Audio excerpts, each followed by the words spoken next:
Good morning, Lucilians. Welcome to Ate Lucy's Mix Vlog. This is your host, Clay Omelda. For today's video, I will teach you how to put end screen on your YouTube videos.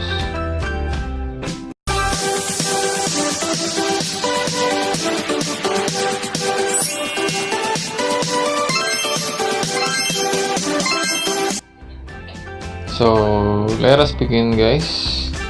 First is punta tayo sa trusted browser natin. So, gagamit tayo ng Chrome.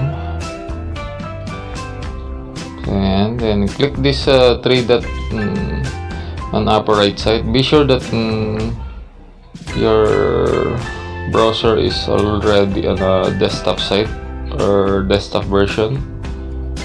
So, ayan, may check na. Then, pasok tayo kay YouTube.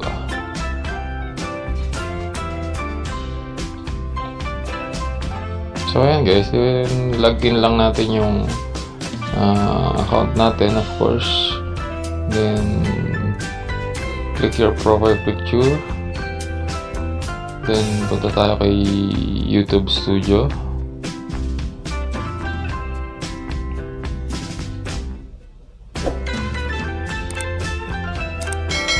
So on the left side, guys, so on the left side of your screen, click natin tong video tabs.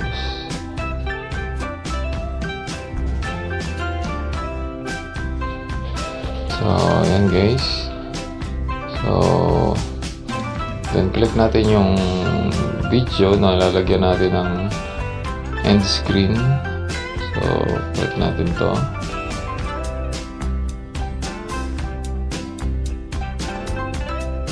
Then, punta tayo dito sa right side.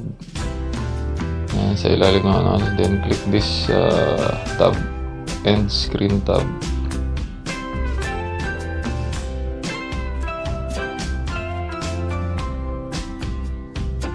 So, ayan guys.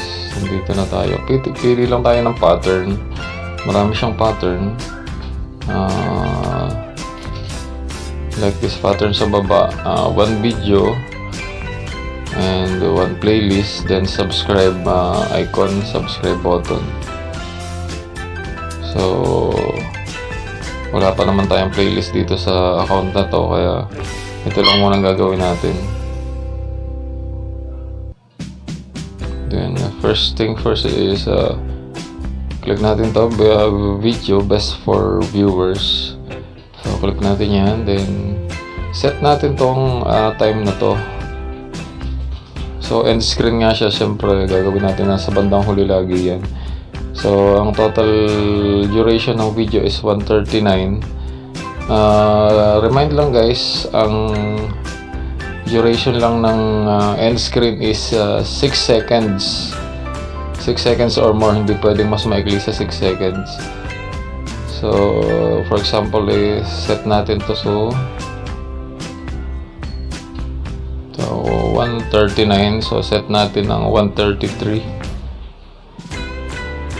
1 minute and 33 seconds. Then yan, make that na yung best for viewers. Then click any space lang guys para mag-save.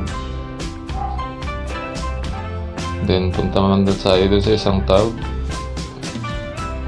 Click naman natin yung video most recent upload.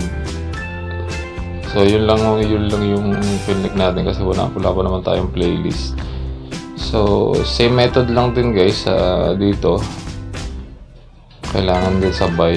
So 133. Click any space lang guys. Ayan, most recent upload, may check na rin.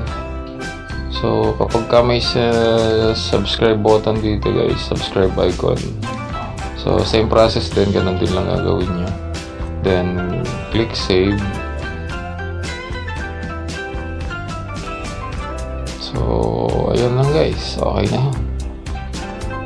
So every time na may manonood ng videos na to, lalabas yung mga suggested videos dun sa bago mag-end yung video na to. So that was all for today's video, guys. Thanks for watching.